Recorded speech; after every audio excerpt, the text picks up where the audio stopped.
Hey, what's up, guys? I'm going to explain how to do the power problem on Leetcode, which is we just want to calculate some number to some power.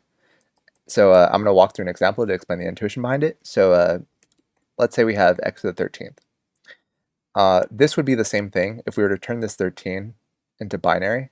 This would be the same thing as 1101. This is 13 in binary. And when we're multiplying exponents, like for example, if we did like x to this x squared times, I don't know, x times 7, this would just equal x to the ninth, right? Because when we multiply exponents, we add the powers together. So 2 plus 7 is 9. Cool. All right, so the reason I'm explaining that is because we're going to do the same thing with this binary number here. So I'm going to take this guy and say this is the same thing as x100 times x0100 times x to the 1.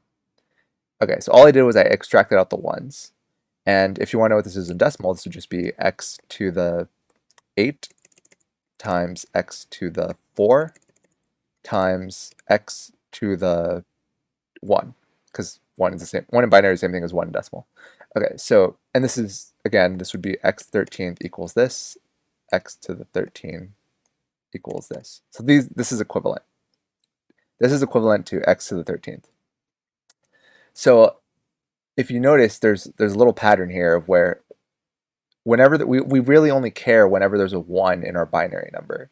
So for example, here we need 1x, then we're going to need 4 x's because of this one right here.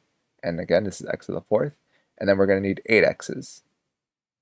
So all we need to do is so if you notice, like, we just need to keep doubling our x's. So for example, if I had x to the 1111, then I'm going to need 1x times 2x's times 4x's times 8x's. And that would be x to the 15th? Yeah. Yeah, that would be x to the 15th. But anyway, and if we had, say, this, 0, 0, then we would say, okay, we need 1x here, and we're gonna skip past the zeros, we're not gonna do anything, but we still need to keep track of how many x's we need when we get to this guy. So we would need 1x times 4 x's, and that would be x to the 5th. Wait. 1, 2, 4, 8. Oh, sorry. That would be x to the 1 times x to the 8th. But, or in other words, that would be 1x times 8x's. And when I say 8x's, I mean like 1, 2, 3, 4, 5, 6, 7, 8 times x, which would just be x to the 9th. Okay?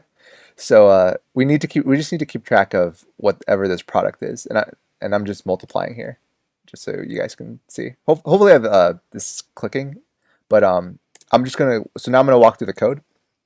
And yeah, so let's just get into it. I'm gonna just comment this out. We could just leave it here in case I need it again. But yeah, so what do we need? We need to return a result, or it needs to be a double. And we're gonna initialize this to 1. And why is it starting out at 1? Because if we let's just say that p equals 0, our power is 0. Well, x to anything that is 0, or sorry, anything raised to the power of 0 equals 1, right? Okay, so that's what we're starting with. Then we need to, okay, so I'm going to convert this power into a long, because if the max constraint for the power is the minimum constraint, or the minimum number we can get for the power, as which is in the constraints, is the minimum integer. So I want to treat this like it's positive, just because it makes the code a little bit easier. So what I'm going to do is I'm going to just change this into a long. So we're going to do math.abs long p, and now we have, all I did was I converted this, in case it's negative, into a positive integer. Well, a long. Okay. And the only reason I'm doing that is because it makes the code a little nicer, and you'll see why. But anyway, let's just keep going. And what we're going to do is, we'll still account for if it's negative. So at the very end, we're going to say if, let's say p is greater or equal to 0, then we're going to go ahead and return our result. Otherwise, we'll return 1 over the result. and if in case you're like rusty on powers and stuff, it's because if let's say we had x to the -2, well then that's actually 1 over x times 1 over x. Or you could, another way of saying that is 1 over x squared. Cool.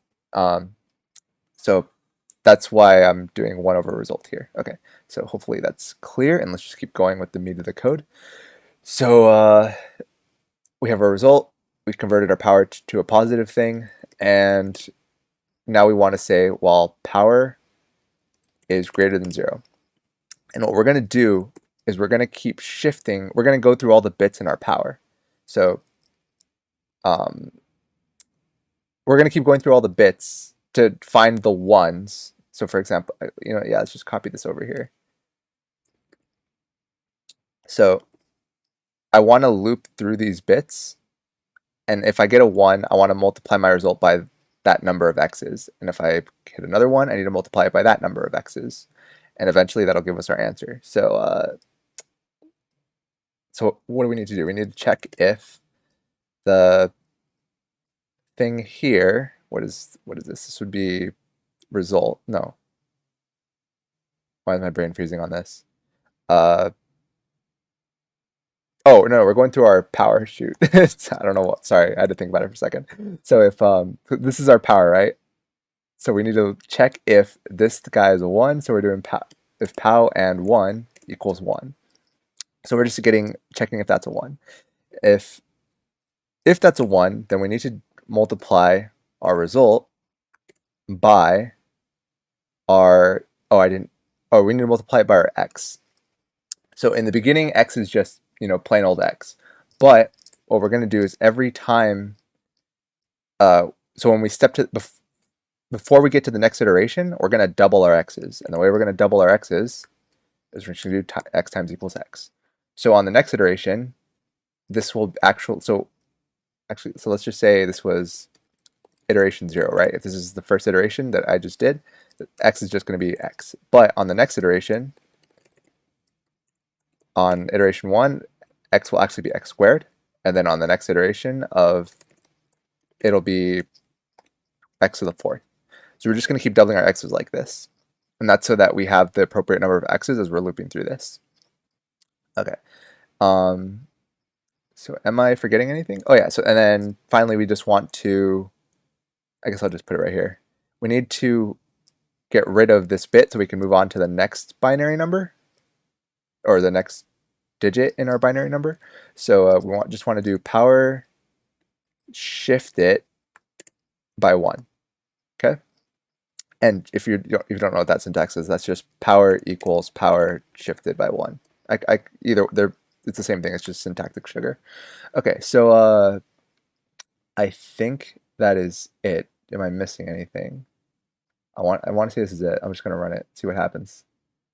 What did I do wrong? Oh, okay, sorry. This is operator precedence.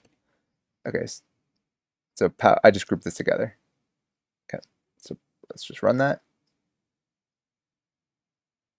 Cool, I think it's correct. Did I get it right?